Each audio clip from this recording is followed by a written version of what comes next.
Major funding for this program is provided by the Winthrop Rockefeller Foundation and the Morris Foundation.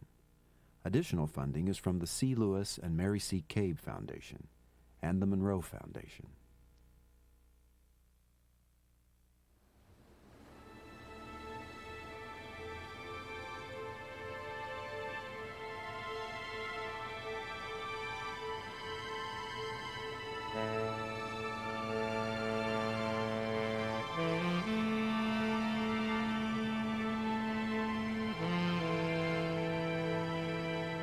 Every town is populated by the ghosts of its history.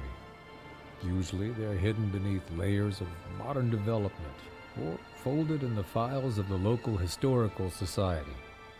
Here in Hot Springs, Arkansas, the ghosts are easy to find, but sometimes hard to believe. Stand on Central Avenue and face the old Arlington Hotel. You'll sense a fading elegance that lingers from a more glamorous time. A time when the hotel's guest list included presidents and prize fighters, gamblers and gangsters, and anyone in between who was somebody. You have to look beyond the surface and listen to the ghosts to understand just how hot Hot Springs really was. The Wax Museum across the street is really the old Southern Club, a glittering high-stakes casino and entertainment palace. Just one of the many illegal gambling clubs, bars, and brothels that line the western side of Central Avenue's past and blend silently into the antique stores, tourist shops, and art galleries of today. Cross the street and you enter a totally different world. A row of stately bathhouses stand proud, although neglected for years. Reminders of a time when 1 million baths a year were taken by people hoping for better health, believing they would find it here. I'd like to welcome y'all to the vacation capital of Arkansas, Hot Springs National Park, our nation's very first resort.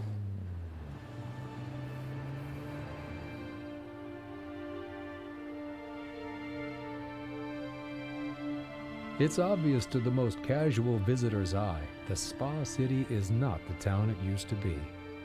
Some say it's a better place to live today.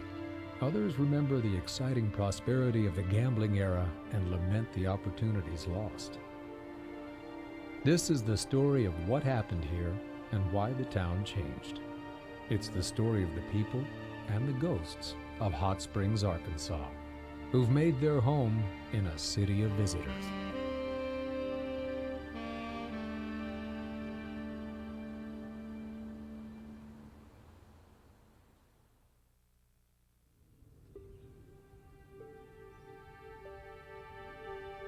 There is only one reason for a town to exist here in this valley of the Ouachita Mountains. For centuries, people have been drawn to this water. Mysteriously, it emerges from a mountainside at an average temperature of 143 degrees Fahrenheit. It is the stuff of legends, powerful enough to build a city. No one knows where the stories began.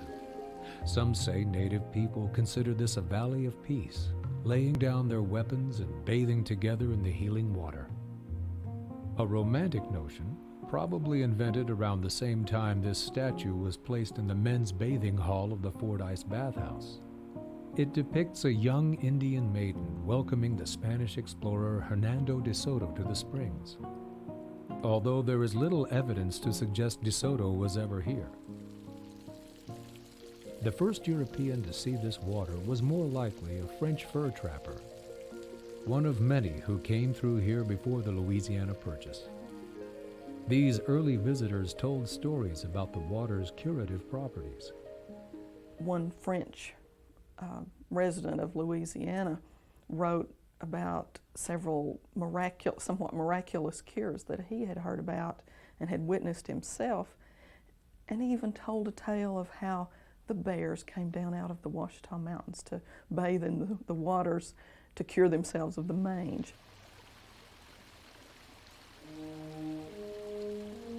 President Thomas Jefferson heard about the hot springs.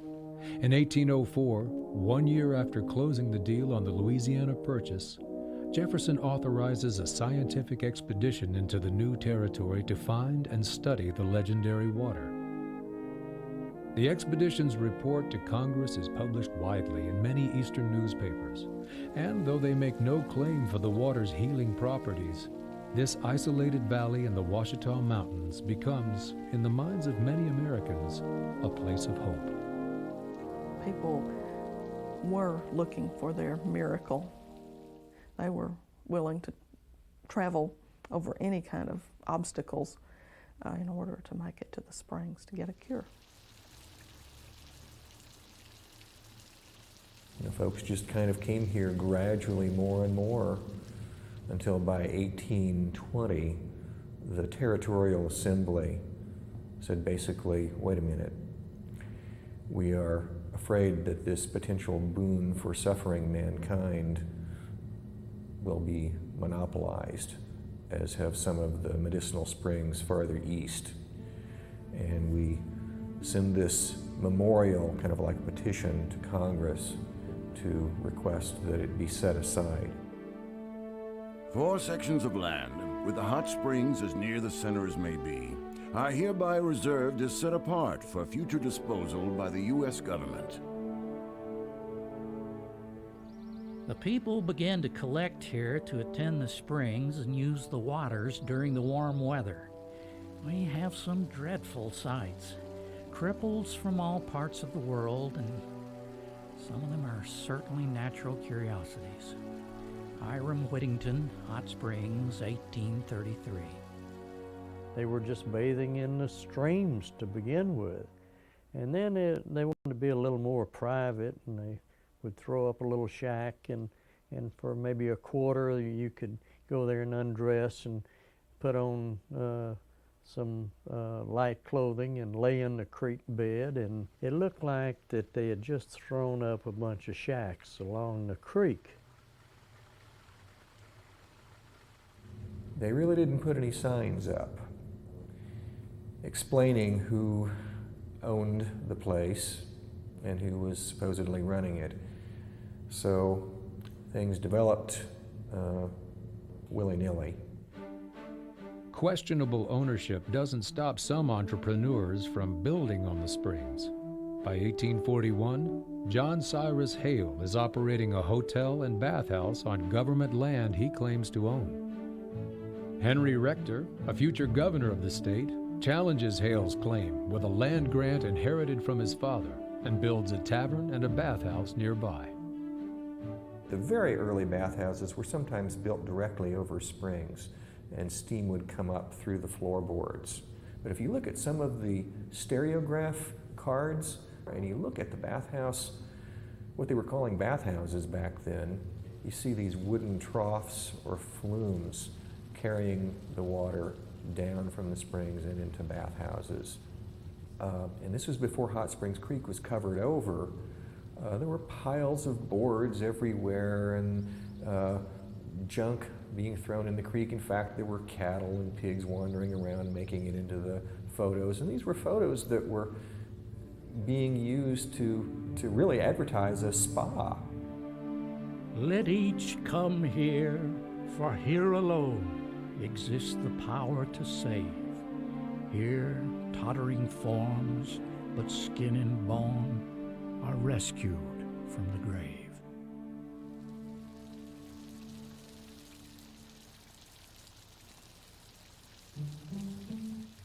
More and more visitors come. The hotels and boarding houses are full, with guests from as far away as New York, Ohio, and Pennsylvania. The last leg of their journey has probably been by stagecoach from Little Rock, a 50-mile rumble that by 1860 takes only 12 hours. The town's population has reached 201 citizens, and the future looks promising, fueled by the miraculous water bubbling constantly from the side of Hot Springs Mountain. The only question is, who owns it? The Civil War interrupts everything. When Arkansas secedes from the Union, the governor of the state is none other than Henry Rector from Hot Springs. By 1862, federal troops have moved within 100 miles of Little Rock and are threatening the capital city. Governor Rector panics and takes himself and all the state's records to his home in Hot Springs. For 2 months, the town is the unofficial capital of Arkansas. Like most of the state, Hot Springs is decimated by the war, looted, burned, and ransacked by both armies and roving gangs of bushwhackers. The town is almost deserted. But after the Civil War, there were so many soldiers on both sides that had been injured, and they were looking for something to help their suffering, and that was when Hot Springs really started to grow. Visitors just almost immediately started coming. Number of visitors started doubling each year right after the war. The question of who owns the springs is finally answered on April 24, 1876. The U.S. Supreme Court rules that none of the claims by individuals are valid. Albert Pike, the lawyer who argues Henry Rector's case, is disappointed by the decision. I thought success was certain. I knew the law and facts were on my side. The court did not decide according to the law, but that the hot springs were too valuable for an individual to own. It did result in a drastic shrinking of the boundaries.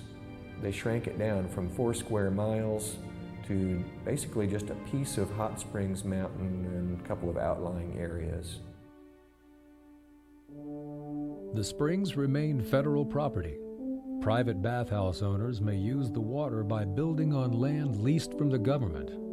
The permanence of the decision makes investing in the bathing industry a safer bet, and Hot Springs becomes a boom town. I think the bathing industry drove the growth of the city. You have all these new bathhouses that are built following the Supreme Court decision, and you have these nice, wonderful hotels. By 1875, the largest and most elegant hotel in Arkansas is in Hot Springs, the Arlington, financed by Colonel Samuel W. Fordyce, a veteran of the Union Army and successful businessman who believes the hot springs saved his life. The Arlington's rooms are lit by gas, and each is connected to the front desk by an electric bell. The story was that the Arlington Hotel never had to buy firewood for its fireplaces because so many crutches were simply left behind by all the people who had been cured. Joseph Diamond Joe Reynolds is another prosperous Yankee putting his mark on the Southern Spa. Racked with rheumatism and frustrated by a bone-jarring stagecoach journey to the town, Reynolds decides to build his own railroad connecting Hot Springs to the Iron Mountain Rail Station in Malvern. Known affectionately as the Diamond Joe, the narrow-gauge line features luxury passenger cars outfitted with the best furnishings of the day. Connected now to the modern world by rail, Hot Springs becomes more than a destination for the desperate. The time will soon come when Hot Springs will not only be an invalid's retreat, but a fashionable watering place. Charles Cutter's vision of Hot Springs is spread across America and the world by a series of travel guides he begins publishing in 1874. Cutter guides a new clientele to the water, ladies looking for the fountain of youth. Those who feel the heavy hand of time being placed upon them, and their looking glass reveals wrinkles and mole patches, can, by bathing in and drinking of these waters, so improve their complexion as to appear several years younger than their actual age. It's been 10 years since the end of the Civil War, and thanks to this water, the wounds inflicted on Hot Springs have healed faster than any place in the South. The town is thriving. The economy of Hot Springs is geared to serving the needs of its visitors, and they have many needs. When people come to take the baths, that's not very time-consuming or entertaining, so they naturally wanted something to do. And so various kinds of entertainment, including gambling, including other maybe illegal kinds of fun, also developed along with that. Hot Springs became known as a place to go, you know. If you gotta have medical treatment, go there and have a good time.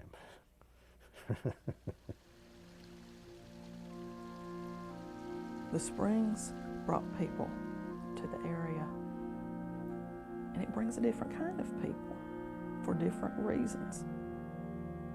With all of these different kinds of people visiting, partaking of the waters, that is a concern, because with the good, sometimes you get the bad.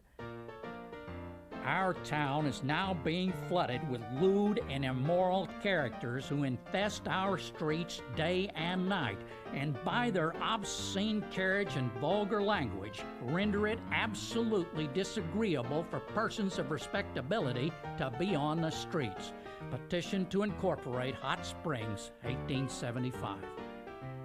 So you got 18 saloons, you've got a number of houses of prostitution, and they weren't trying to keep them closed on Sunday. People couldn't get out and go to church without seeing drunks laying on the sidewalk and streetwalkers and things like this. So they finally had enough. By incorporating the city in 1875, citizens are hoping the new laws and a police force will bring a measure of control to the wild side of town.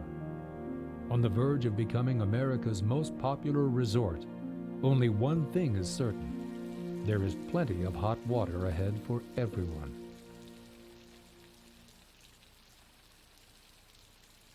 The year is 1877.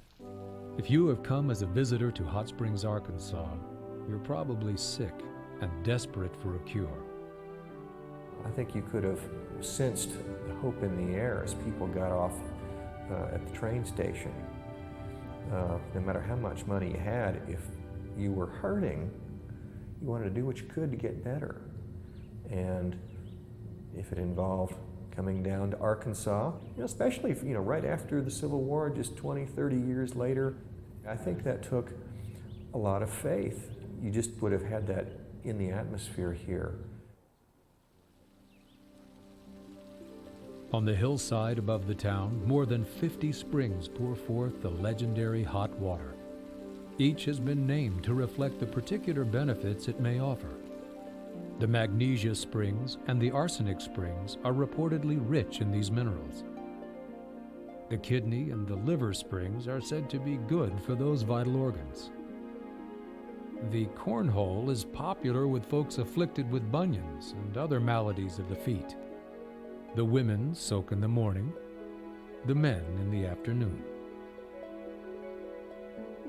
A row of new Victorian bathhouses cater to the needs of those who can afford to bathe indoors. While on the hillside behind Bathhouse Row, a scattering of tents and shanties is home for a growing number of people bathing in the open communal springs. Some with contracted or crooked legs or arms, enlarged or swollen joints, gout, scrofulous taint or skin diseases. The white man and the colored man are often seen sitting together, bathing their feet and legs, as everyone has undisputed right to bathe in this pool. Some of these folks might well have been Civil War veterans. They certainly were not folks who had a great deal of money. They couldn't afford a bath ticket down on the row. They intercepted the water and used water at the actual springs higher up on the hillside before it made it down to the paying customers. That did not please the bathhouse owners. When General Benjamin Kelly arrives as the first superintendent of the Hot Springs Reservation, he orders all squatters and trespassers on federal property be removed. There was something called an indignation meeting that these folks held, in which they threatened to come back and lynch General Kelly.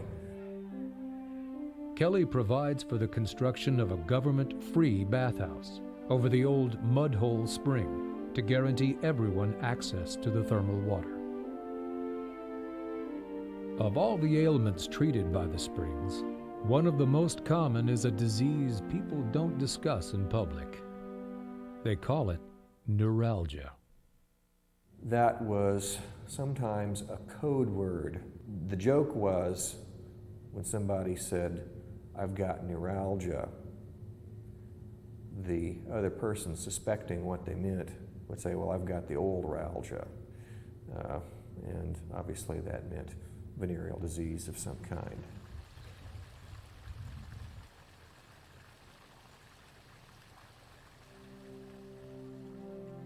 As the federal government takes over direct supervision of the reservation, the general appearance of Hot Springs begins to improve dramatically. An archway is built to cover Hot Springs Creek, making Central Avenue wider and more attractive, with new landscaping around the bathhouses. Down the street, the Hot Springs Opera House has just opened. Financed by Sam Fordyce, the theater is packed nightly, with patrons enjoying plays direct from New York, performed by the leading actors of the day. According to the town's new ordinances, gambling is against the law in Hot Springs. But by 1883, there are 7 gambling houses on Central Avenue, all of them controlled by one man, Frank Flynn. Frank soon got the attention of politicians by kicking back to them and letting him be the boss to say whether or not anybody else got to come in and open up a gambling establishment or not. A problem arises in 1884 when Major S.A. Duran comes to town and opens a new gambling hall without the blessing of Frank Flynn. For weeks, Hot Springs is held hostage by a simmering feud between the two gamblers.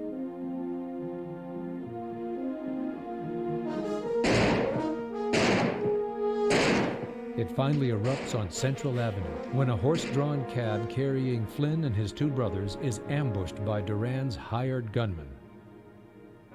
The shooting leaves 3 people lying mortally wounded on the town's main street.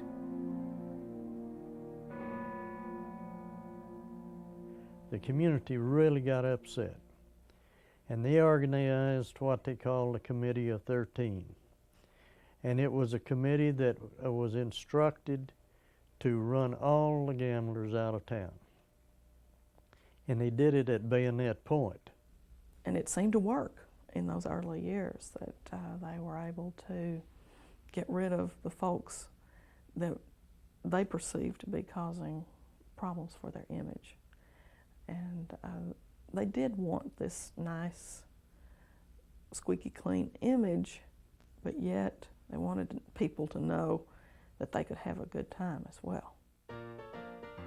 A good time for many visitors to Hot Springs includes drinking, prostitution, and gambling, all of which are illegal and some say immoral. With a growing economy based more and more on entertaining the bathers, there is a continual debate in town about how openly to allow these illegal activities to operate. Open or closed is usually the only issue on Election Day. You had the church people voting for morality. You had the other people, and some of them were church people, that were voting for the gambling because they had a business downtown that relied on the visitors. There for a while, the town was pretty balanced each way. And each election of the mayor would bring forth a change in the attitude. If you elected a liberal mayor, for the next 2 years you were going to have gambling, because the mayor appointed the chief of police, and between the mayor and the chief of police, they pretty well controlled the attitude in downtown Hot Springs. In 1899, Tom Toller is chief of police in Hot Springs, but he's worried about his job because of the upcoming mayor's election. He's heard that Bob Williams, the popular county sheriff, is supporting a candidate for mayor who's promised to make his brother the new city police chief, giving control of the entire county to one family. The election boils down to a struggle between city and county police over who will control and profit from the illegal activities in town. On March 16, 1899, in a bar on Central Avenue, the escalating feud explodes in a brutal shootout between city police and county deputies. 3 men are killed instantly, including Chief Toller. The son of Sheriff Williams lies dying in the street. Hearing the gunshots, City Police Detective Jim Hart arrives minutes after the carnage is over. He gets back just in time for Bob Williams to arrive. Williams sees his son lying there dying, and he grabs this detective and sticks his gun under his chin and blows the top of his head off. It emptied the town like nothing. 2 gunfights in one day and 5 people killed. It was unbelievable. The story hits the New York Times front page and as far away as Sacramento. The Arkansas Democrat's headline screams, "City drenched in blood."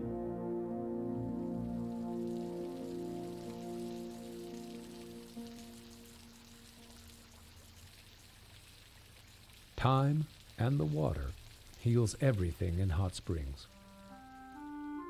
Streams of visitors flow in from everywhere, undeterred by the town's risky reputation. Yeah, it was, but I think that adds to the charm of the spa, that these things are going on, but yet it's a great place to go. It's fun.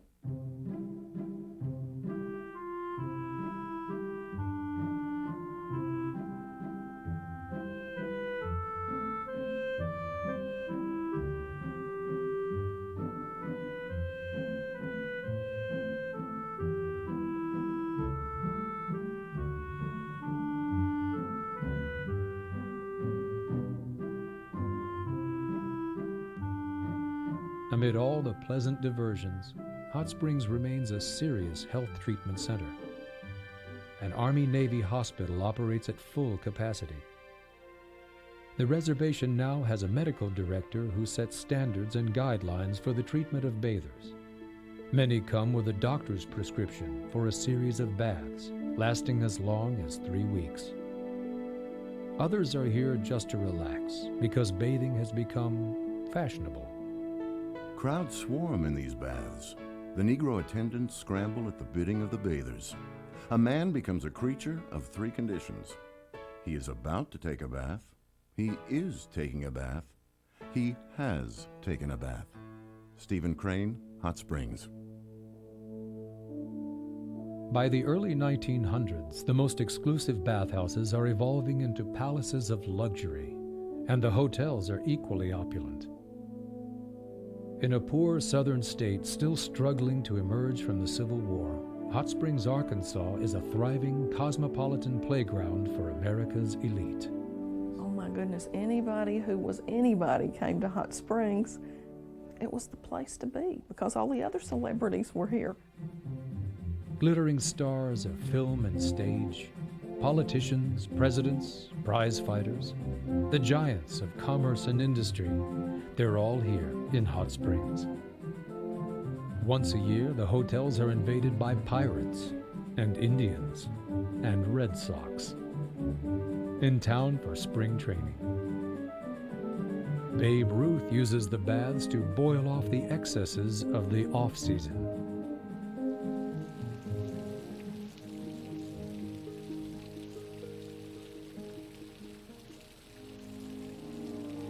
It is 1913. The mayor of Hot Springs is the aptly named W.W. Waters. He's a liberal, so the gambling clubs are wide open and going strong. Businesses were booming. In 1913, it was a good year until things began to happen. Bob Williams is still the county sheriff. Like the mayor, he's also been lenient toward gambling. But his attitude changes when he realizes Hot Springs is being infested with visitors who are not here for the baths, just the money. Con men. They'd come in and they'd do their game and get the money and take off. And they hit wealthy people. They thought that the wealthy people would be so embarrassed that they wouldn't complain about it. They are wrong about Frank Fox, an Indiana oil man and race car driver. When Fox is swindled out of $20,000 in Hot Springs, he hires the famous Burns Detective Agency to get his money back. Burns sends a bunch of private detectives down here, and that was one thing that upset Bob Williams. He finds out that the Burns people are down here, as he said, looking under all the rocks, no telling what they're going to find. Sheriff Williams tells Mayor Waters it's time to close the gambling clubs until things cool down. But the gamblers are getting mixed messages. Waters was telling the clubs it's okay to stay open, and Williams was saying close down or we're going to close you down.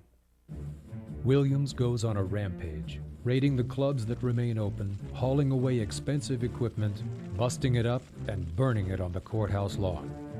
He shuts down every gambling house in town, including the Ohio Club, owned by his brother. A local newspaper describes it as the gloomiest day of the year. Frank Fox never gets his money back, but more victims come forward claiming they too were scammed in Hot Springs. The businessmen are appalled because the word's out all over the country. This is hitting the national newspapers about Hot Springs being a place where you can go down there and the con artists are out to get you as soon as you get off the train. By April, W.W. Waters has lost the mayor's election to Dr. Jacob McClendon, who runs on a platform of strict law enforcement. For now, any gambling in Hot Springs will be hidden in the back rooms of the bars. That is, in the ones still standing after September 5th, 1913. On that day, around 2 o'clock in the afternoon, a small fire is reported in a cottage on Church Street. It spreads quickly, fed by the neighboring frame houses. Unusually high winds push the flames across 50 blocks of the city. It is the most destructive fire in Arkansas history. No one is killed, but nearly 1,000 buildings are lost, and more than 2,000 people are homeless. Many of the folks didn't have insurance on their businesses or their homes. Huge areas of the town were destroyed, but people were always quick to rebuild. And interestingly, it had little impact on people coming to visit. They still came in. They heard about the fire. Well, let's go anyway.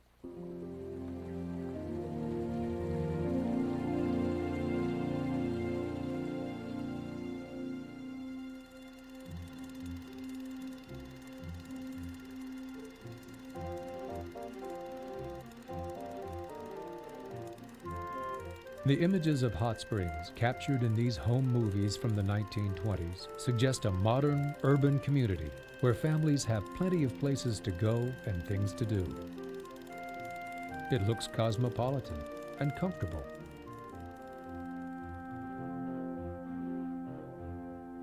But the lynching of a black man on Central Avenue in 1922 reminds everyone that Hot Springs is still a small, segregated southern town.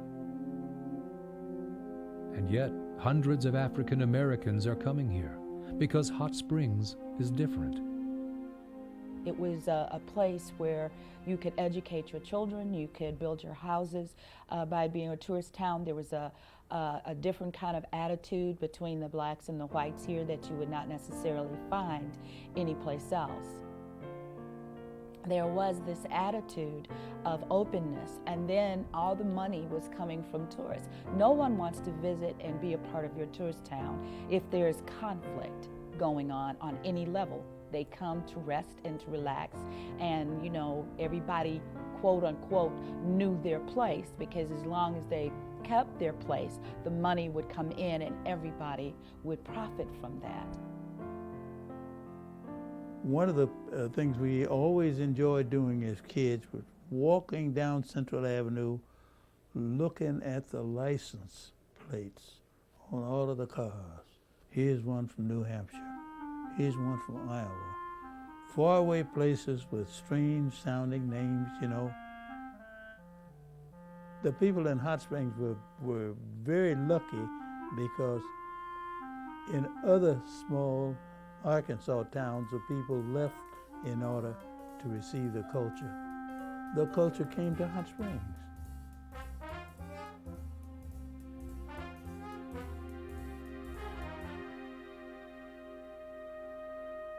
African Americans are not welcome as customers on Bathhouse Row. But most of the bath attendants are black, except at the Buck staff, which specializes in all-white attendance.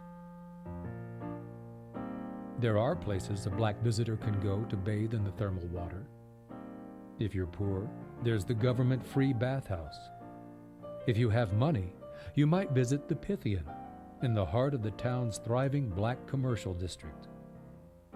It's almost this secret that for African Americans, Hot Springs was a resort place where African Americans could go and do exactly what white people were doing. They did horseback riding, they played tennis, they swam, they gambled, they bought clothes. If there was a need for something, somebody started a business. Most of the businesses line both sides of Malvern Avenue, a street often referred to as Black Broadway. Well, it was real nice because the streets would be full of people standing around, talking, looking.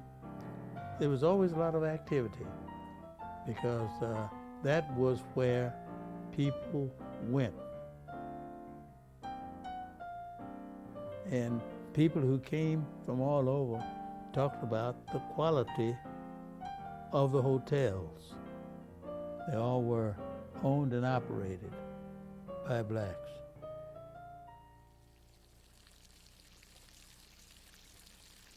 The promise of the water continues to draw people from across the country to Hot Springs. Recently named by Congress as America's 18th national park, the town experiences a steady growth in the numbers of visitors fueling the local economy. But the city government is struggling financially. Already strapped by the costs of rebuilding the town after the devastating fire of 1913, Hot Springs is hit by a combination of fires and flood in 1923. The Arlington Hotel has burned, but is rising on an even grander scale at a new location across the street from the springs. Prohibition has closed the bars in town and made the hills of Garland County the most active bootlegging region in the state. Many miss the days when the illegal gambling clubs were wide open and the money flowed more freely down Central Avenue. Some say the town is stagnant and needs the energy of open gambling to thrive. Thus, the mayor's election of 1927 presents the voters of Hot Springs with a familiar choice: an open or a closed town. In the spring of 1927, Leo P. McLaughlin is a young city attorney in Hot Springs when he is convinced to run for mayor by Vern Ledgerwood, the city's municipal judge. McLaughlin is a good campaigner, and he and Judge Ledgerwood have a plan for the town. He would tell the people, the other night up at the Arlington Hotel, I walked out on the veranda, looked down the street, and he said I could have fired a Winchester rifle down the street and not hit a soul. Everything was closed up. And he says, if I'm elected, we're going to revitalize the downtown area and we're going to open it up. He never did come out and say, we're going to have gambling here, but everybody understood what he was talking about. It is a heated and bitter campaign. One local bank agrees to hold over $50,000 in bets made on the outcome of the election. those who bet on Leo are the winners, as McLaughlin narrowly becomes the new mayor of Hot Springs. Now, Leo had a failing all the way through his life. Was anyone opposed him, he was an enemy from then on. Ledgerwood wasn't quite that way. He says, I think we've got an opportunity here to meet with these fellows, and if we tell them that we will support them, if they'll support us, that we can capture the entire county. All the people that are under me, I'm going to encourage them to support you if you'll encourage all of your people to support us. Now, we can take it a step further. They need their jobs, and each employee came to understand that his job was dependent on it. They knew that if you didn't vote for the right candidate, that they'd know it. There was no secret ballot in Garland County.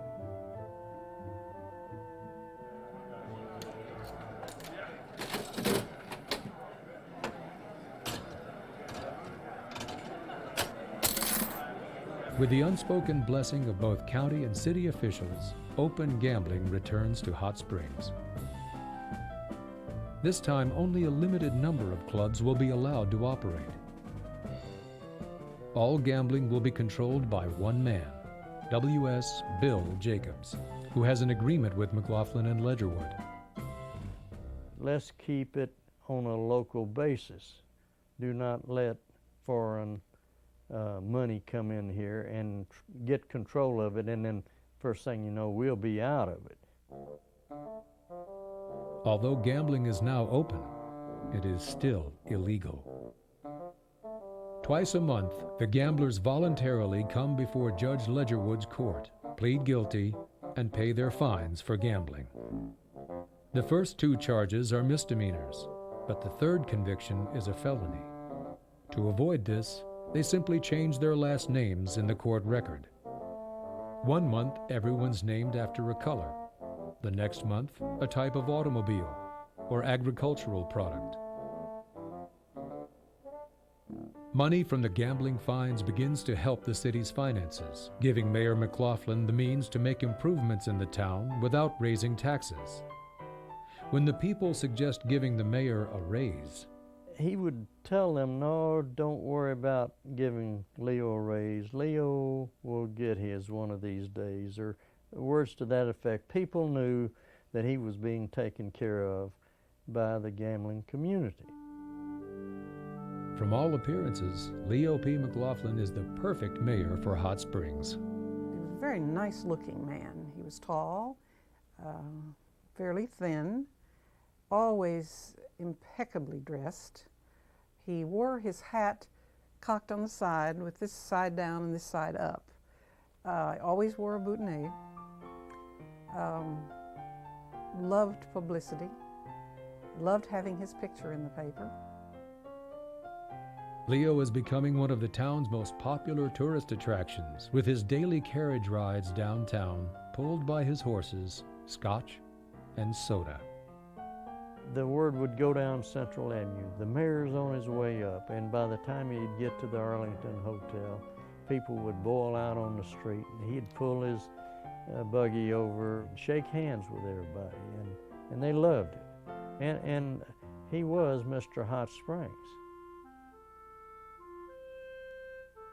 Like all forms of gambling, betting on horse races is against the law in Arkansas. The Oak Lawn Racetrack in Hot Springs has been closed for over 15 years. Nevertheless, in 1933, Mayor McLaughlin encourages a group of businessmen to stage a short, quiet racing season at Oak Lawn Park, with no wagering, of course.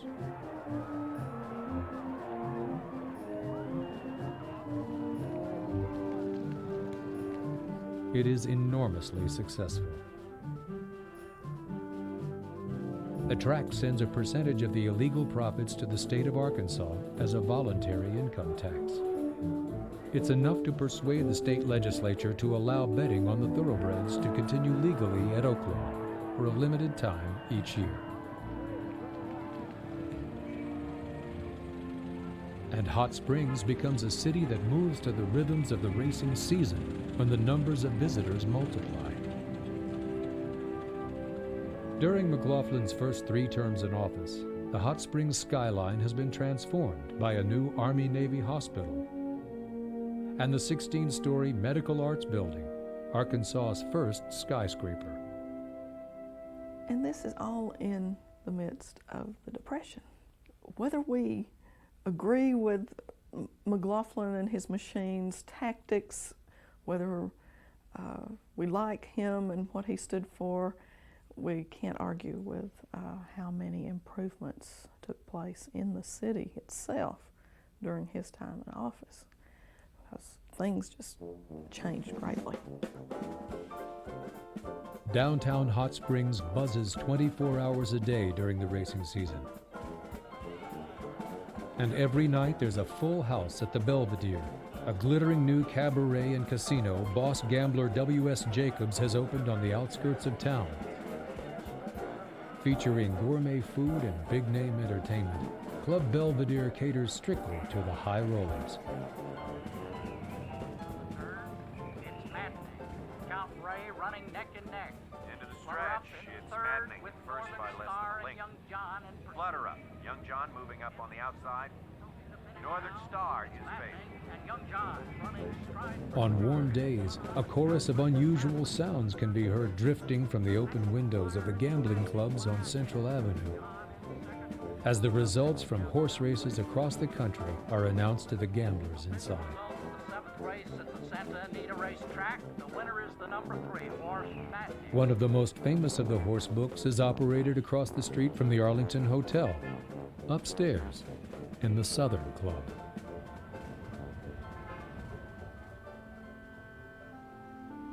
I can never be there in front of the Arlington and close to Arlington Park in the Southern without immense nostalgia, feeling that I have come home.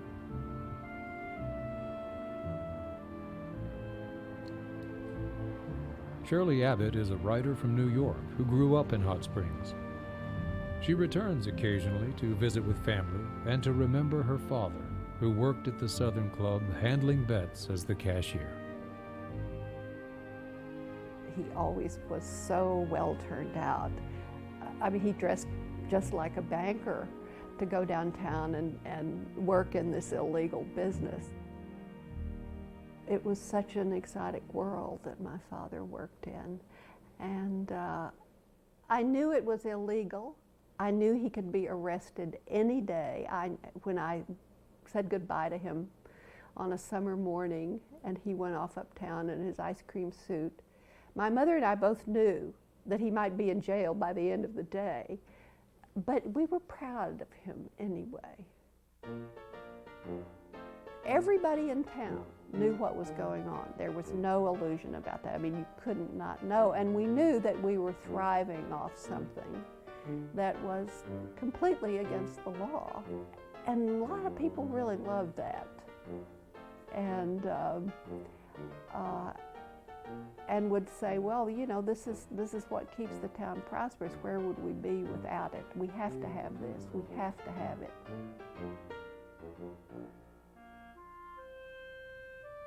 And Hot Springs was a new world for a country boy from Columbia County. When Sid McMath's family moves to Hot Springs on his 10th birthday, he finds a job selling newspapers on Bathhouse Row. Central Avenue was a very busy, that was downtown, and that's where a lot of the bookies and the gambling houses were and so forth. And they were good places to sell papers, because so many times you go in there and sell a guy a paper, if the paper's a nickel, he'll give you a quarter and he'll hit you on the head and say, boy, keep it change, see? As a young man growing up in Hot Springs, McMath is exposed at an early age to the dark side of politics in his hometown. This young girl that I was going with, whose father was a contractor and whose brother was a partner of his, The brother ran for sheriff against McLaughlin's candidate. He lost. It was a hotly contested sheriff's race, and he was a powerful campaigner and a popular individual. But within a few weeks after the election was over, he was lured into a back alley and assassinated. And then I had another friend, I was in high school still, whose father ran for mayor against McLaughlin. And his mortgage was due, and they took over his mortgage and foreclosed on his house. So if you oppose the McLaughlin administration, and if you're vulnerable in any respect, you could be punished. Somehow, McMath avoids becoming cynical about politics, just more interested. After graduating with a law degree from the University of Arkansas and serving a year in the Marine Corps, McMath comes home to Hot Springs to practice law. Most of his first cases are tried in courtrooms controlled by the McLaughlin administration. And I saw how it worked. He was the boss. He called his shots. They did what they were supposed to do. The thing that concerned me was why they could get away with this, why this could happen in what we call a free society. And I resolved then that I, for one, would endeavor to do something about it.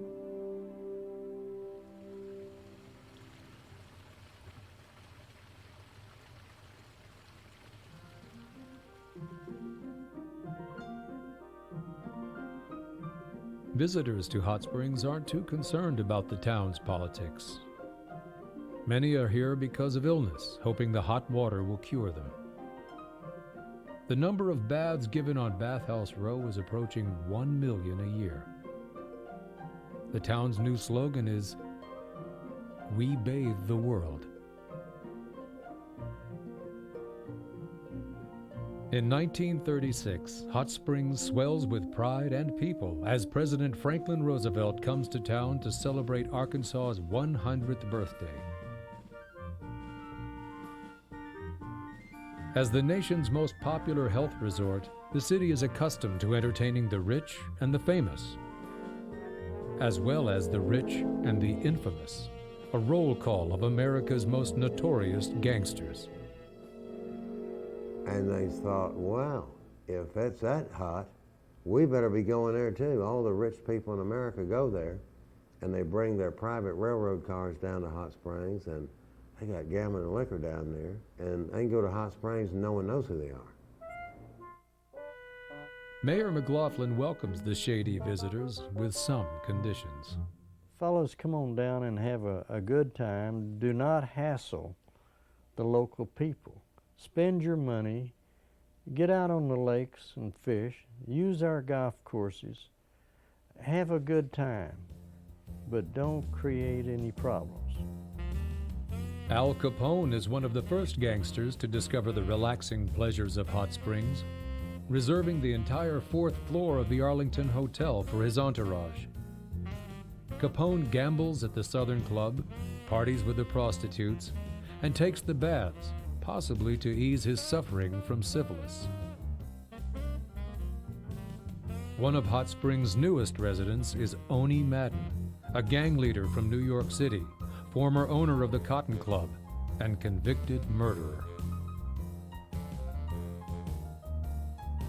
After being exiled from New York, Madden retires to Hot Springs, marries the postmaster's daughter, and becomes a model citizen.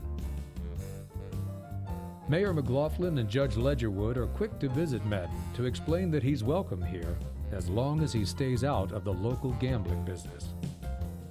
My father spoke of Oni Madden in a way that let me know that Oni Madden was a man to be feared, and that Oni Madden was a man with lots of power.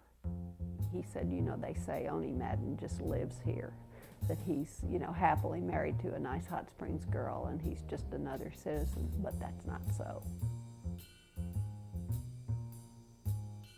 Madden can usually be found in the afternoon, sitting at his favorite table in the Southern Club.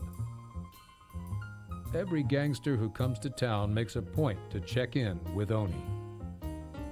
Most come just to relax, but some are wanted fugitives, hiding from the law, and they've heard the Hot Springs Police Department is willing to help for a price.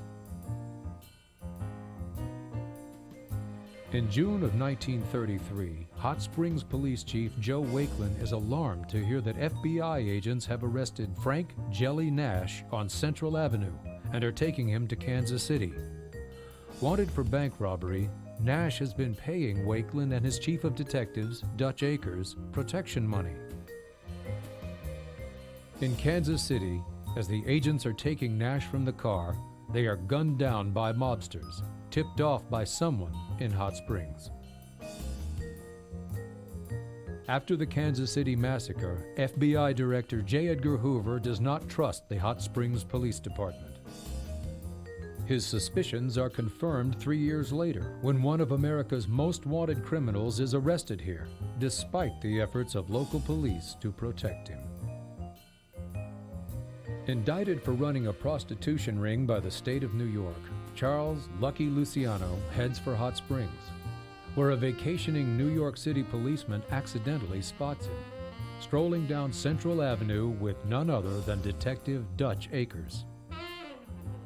Luciano is arrested by the county sheriff, and his bond is set at $2,500. He reaches in his pocket, pays it off, and is released. New York Attorney General Thomas Dewey cannot believe what is happening in Hot Springs. He calls Arkansas Governor Marion Futrell and demands that Luciano be extradited to New York. Governor Futrell is an old fishing buddy of Judge Ledgerwood's and a friend to Hot Springs. But the governor does not want any problems coming out of the state of New York, especially over Lucky Luciano. And so he calls the sheriff and says, take that man back in custody and hold him. Eventually, it takes Arkansas's Attorney General Carl Bailey and a squadron of heavily armed Arkansas State Rangers to pry Lucky Luciano from the grasp of the Garland County authorities and return him to New York.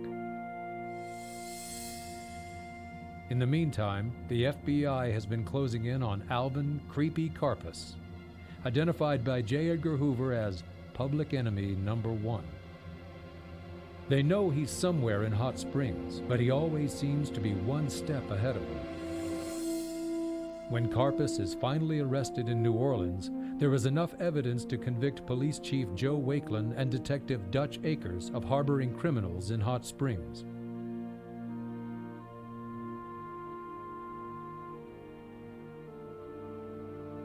The negative publicity tarnishes the city's image. The state legislature conducts an inquiry into corruption in the Spa City. Newly elected Governor Carl Bailey begins sending state police from Little Rock to raid the gambling clubs. But the gamblers place a lookout at Crow's Station, 20 miles outside of town. If he saw carloads of state police headed this way, he immediately got on the phone, and everything would be dark by the time they got here.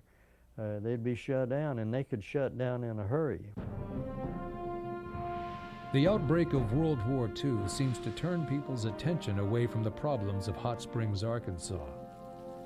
It will be after the war is over before the real fight begins here.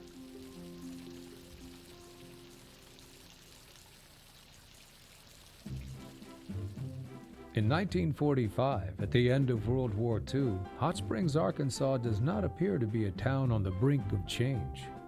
The bathhouses, the city's lifeblood, are operating at full capacity. Bathing in the thermal water is still the primary treatment for many diseases. The town is full of soldiers, bunking in big luxury hotels like the Arlington, transformed temporarily by the military into discharge centers. And Central Avenue is hopping. But there was life on Central Avenue. People were winning and losing and making noise. Although illegal, gambling is the city's most lucrative business. And despite the occasional raid by the state police, the casinos and horse books operate openly, with the blessing of the local authorities. Well, the enemy for my vote is anybody who wanted to put him out of work. Shirley Abbott's father, Pat Abbott, is one of the hundreds of Hot Springs residents working in the illegal gambling business. He was always selling me the idea that things weren't what they seemed.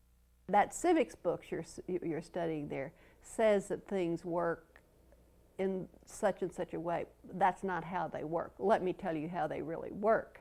And then he would explain how things worked in Hot Springs. How things work in Hot Springs is in the hands of three men: Mayor Leo P. McLaughlin, Municipal Judge Vern Ledgerwood, and Circuit Judge Earl Witt. So they controlled the court system. They controlled the police system, and they controlled the economy of Hot Springs, because you did not operate a business there without their say-so. The town catered to wealth and tourists, and that was it. The gambling, the number one thing, and they were corrupt as hell. You know, they were corrupt. You wanted to get something, you paid for it. And once they sold out, they were bought. And that sucked good and honest people in who never thought they'd go that way.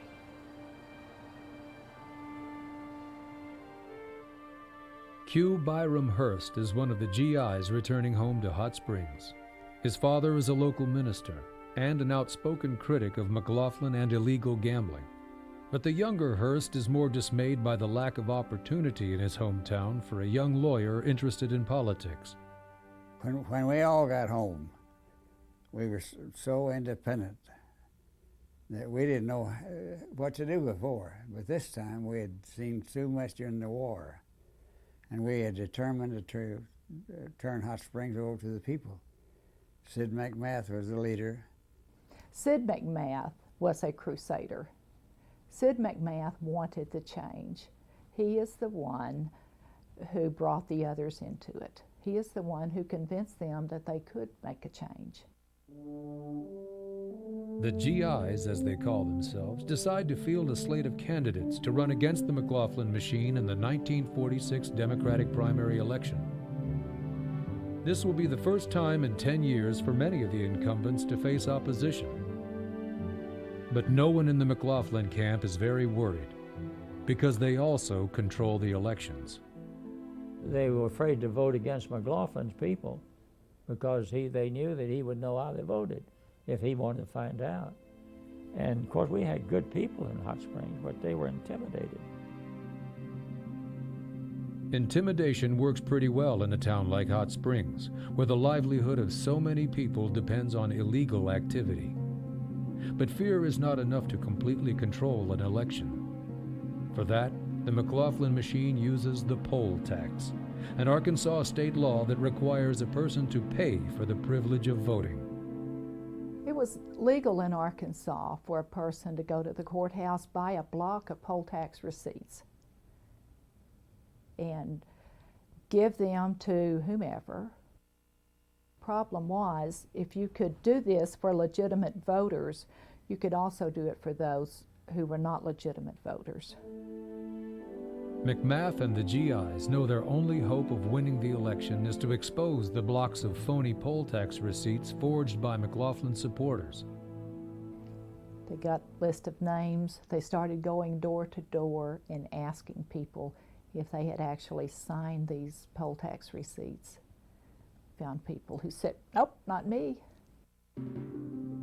When two of their campaign workers are robbed at gunpoint of a briefcase containing evidence of poll tax fraud, the GIs know exactly where to go. Went to call on the mayor. Had a good visit with him. They went to Leo's office and told him, look, if you folks want to play rough, we can play rough. And these guys weren't kidding. We settled that at that time and probably prevented any further confrontations that might have led for trouble. The administration had blinked. Just 3 weeks before the primary election, a federal judge rules that more than 1,600 poll tax receipts from Garland County are fraudulent. Despite their efforts, when the votes are counted, all of the GI candidates are defeated, except one. Sid McMath narrowly wins the race for prosecuting attorney. We knew there was a real crack in the foundation. I mean, it seemed unbelievable with the system being what it was, that someone could actually overturn it. Encouraged by McMath's success, the GIs decide to run again in the general election, this time as independents. The administration's supporters respond with a campaign of fear.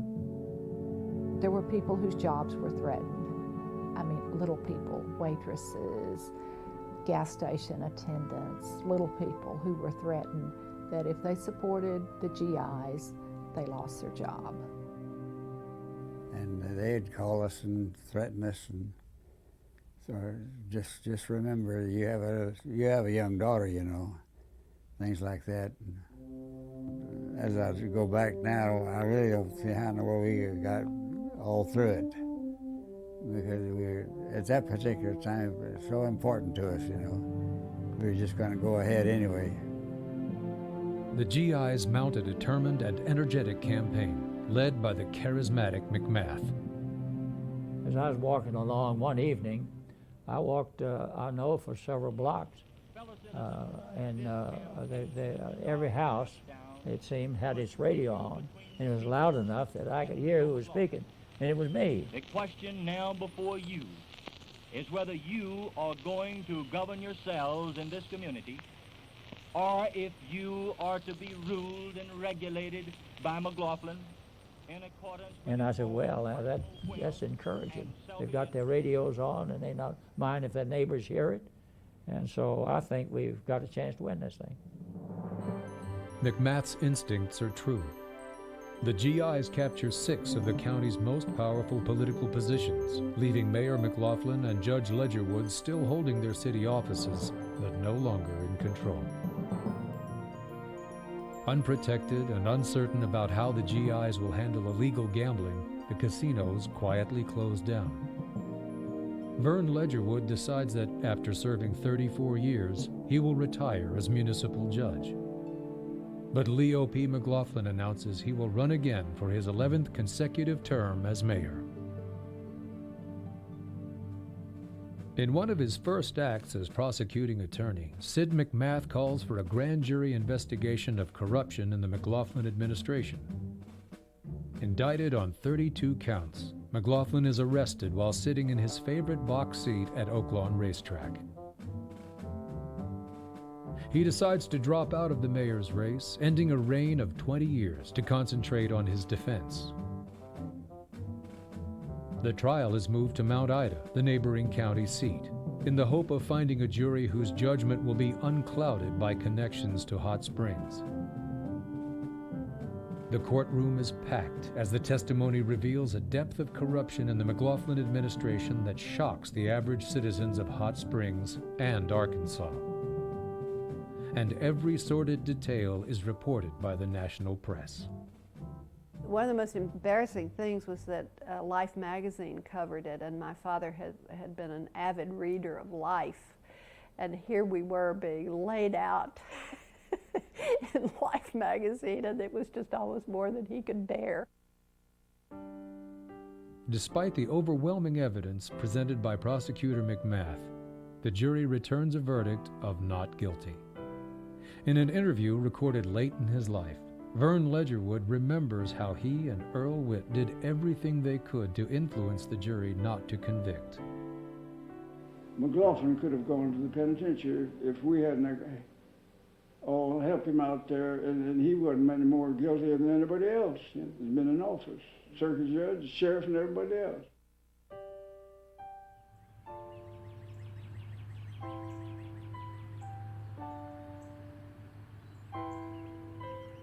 When Leo P. McLaughlin dies in his hometown 10 years later, his house is ransacked, and his grave is opened by scavengers searching for his fortune.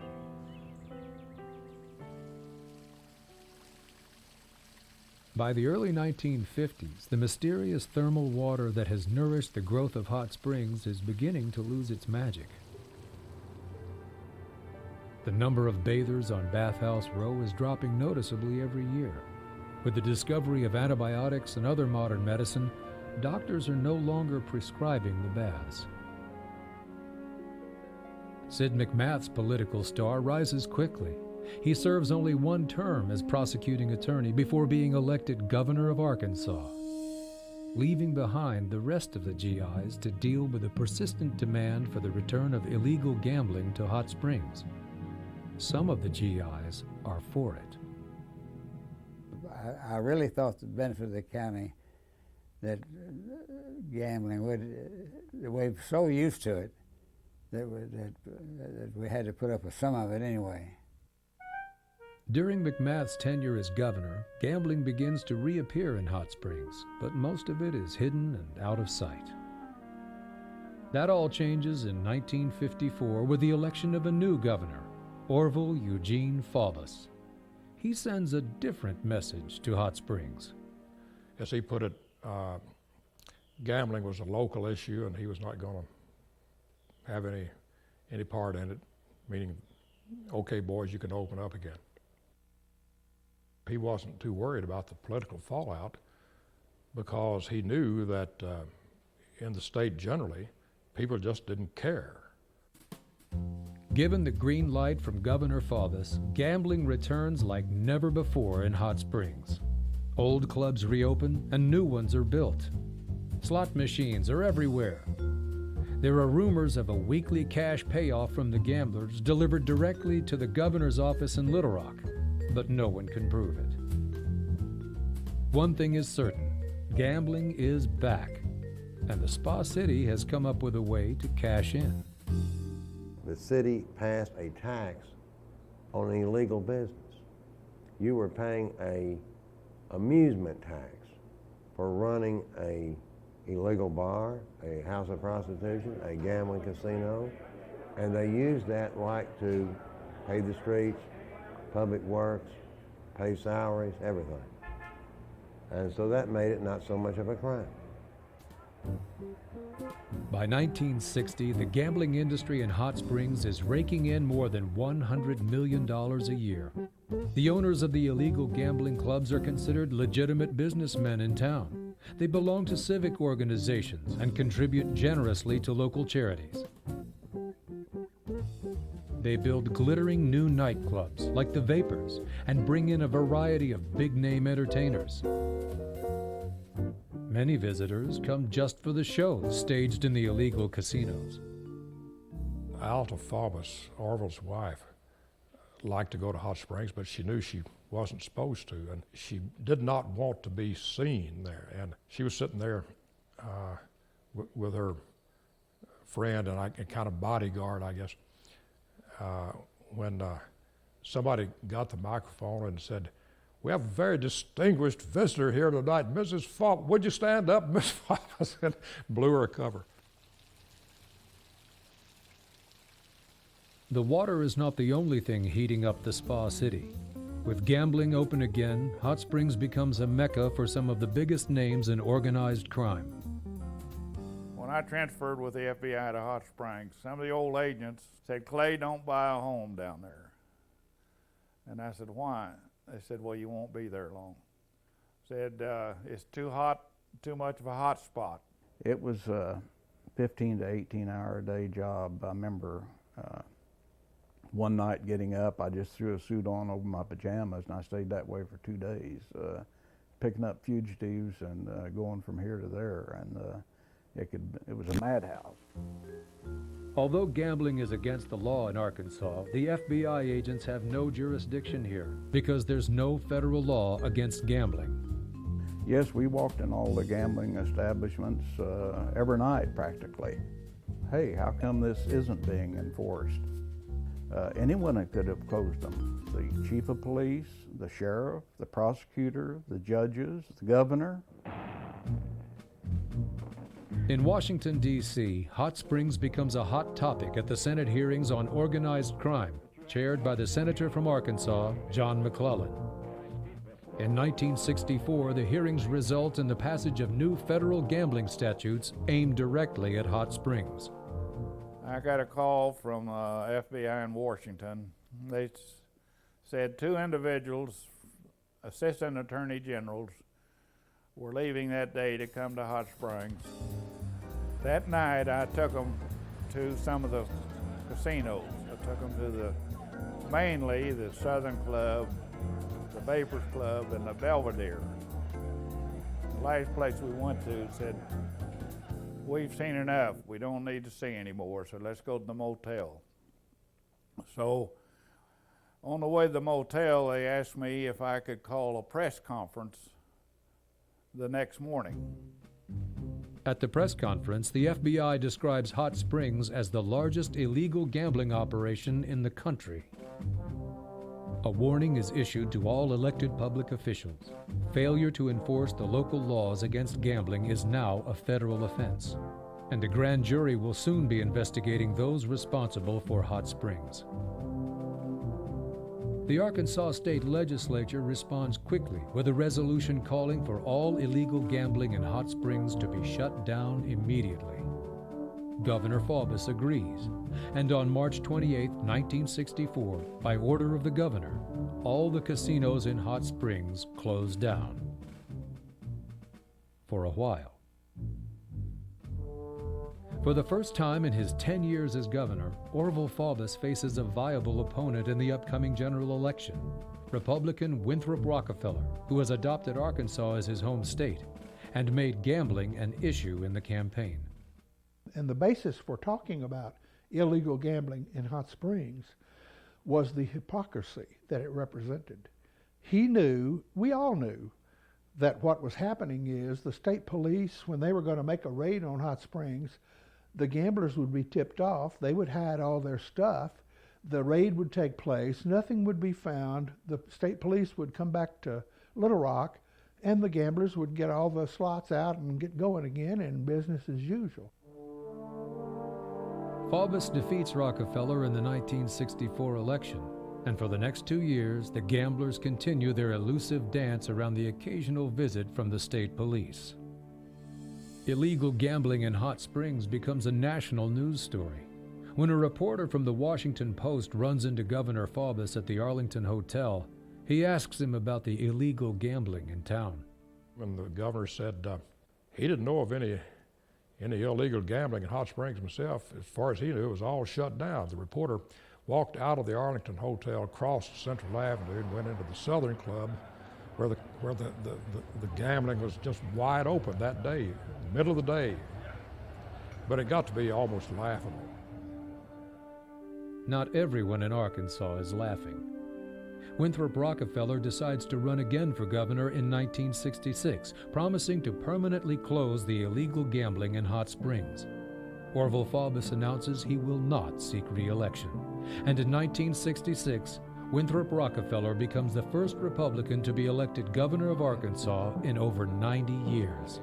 Yes, I've read in the paper that gambling has reopened in Hot Springs. The sincerity of his campaign promise is immediately tested by the gamblers in Hot Springs. If this is brought to your attention, will you use the state police investigative agency to go over and look the situation over?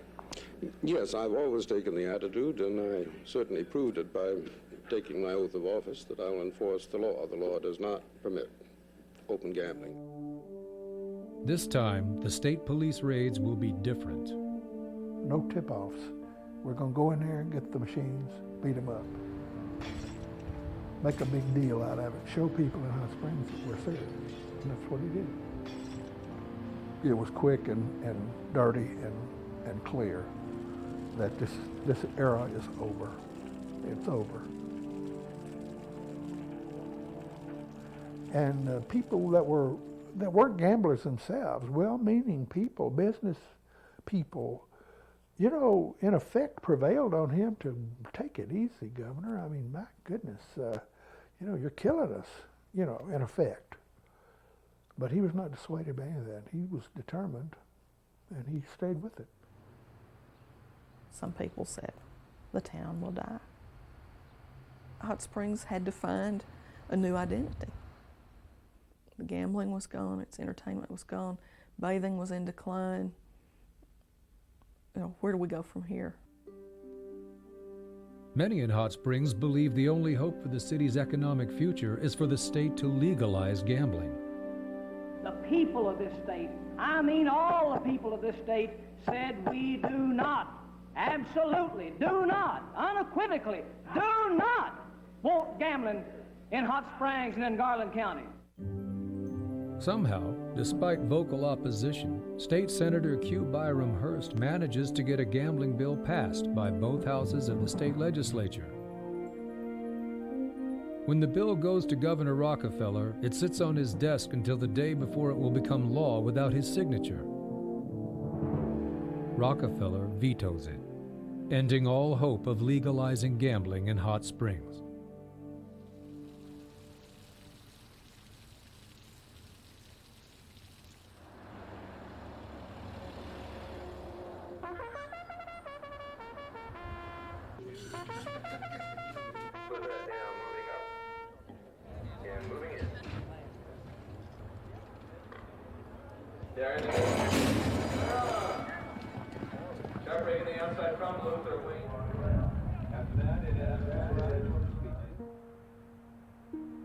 Hot Springs has always been a town with a split personality.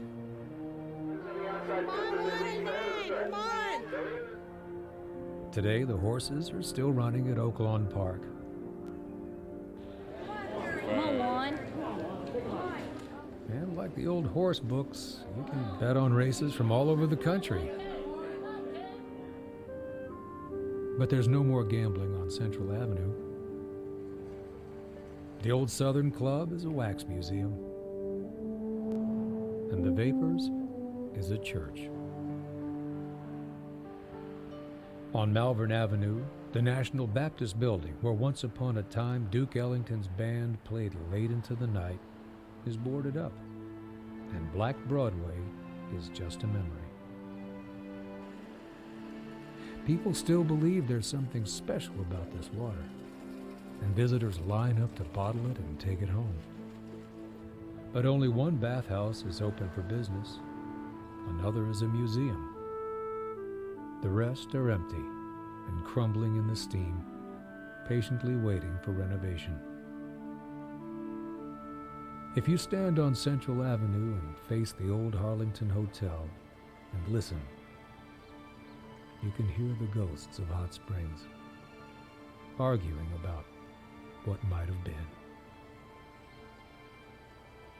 It'd be the first competition that Las Vegas has had, because we have everything that they don't have, everything. But that's the way it is, and it makes you feel bad too, because we had a chance to really make a city out of this place, and it was really going to be something. But anyway, that's it. All the money people and the big tippers and big spenders quit coming to town. It was over. Before that, you could ride down Central Avenue. You could casually going down Central Avenue, look over here, there's a movie star walking down the sidewalk like anybody else. It was kind of like we were the center of the world. The aura surrounding Hot Springs has somewhat disappeared. The kind of feeling that people have when they hear the name Hot Springs. That a lot of the excitement has been lost. We remember that fondly, that we've forgotten the control, we've forgotten the corruption, we've forgotten the really open immorality. Now, everybody's immoral sometime, I guess, but when it's institutionalized, what's it say to people? They say, oh boy, things aren't like they used to be. Well, I got news for you, and they never were. I tell you, when they want the good old days, they don't know what they're talking about. I think that people are looking forward and not backward. I don't think they spend too much worrying about the past, except they don't want to repeat it.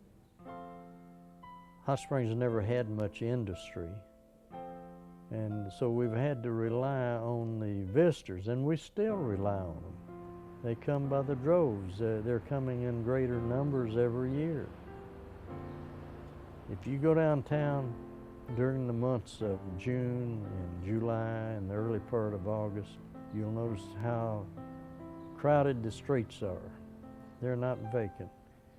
If Leo McLaughlin walked out on the Arlington Hotel and fired a Winchester down Central Avenue, he'd hit somebody. This is a good time. This is a good time.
Major funding for this program is provided by the Winthrop Rockefeller Foundation and the Morris Foundation. Additional funding is from the C. Lewis and Mary C. Cabe Foundation and the Monroe Foundation. Copies of this program are available by calling AETN Membership Services, 1-800-662-2386. A free educator's guide for grades 5 through 12 is also available by request.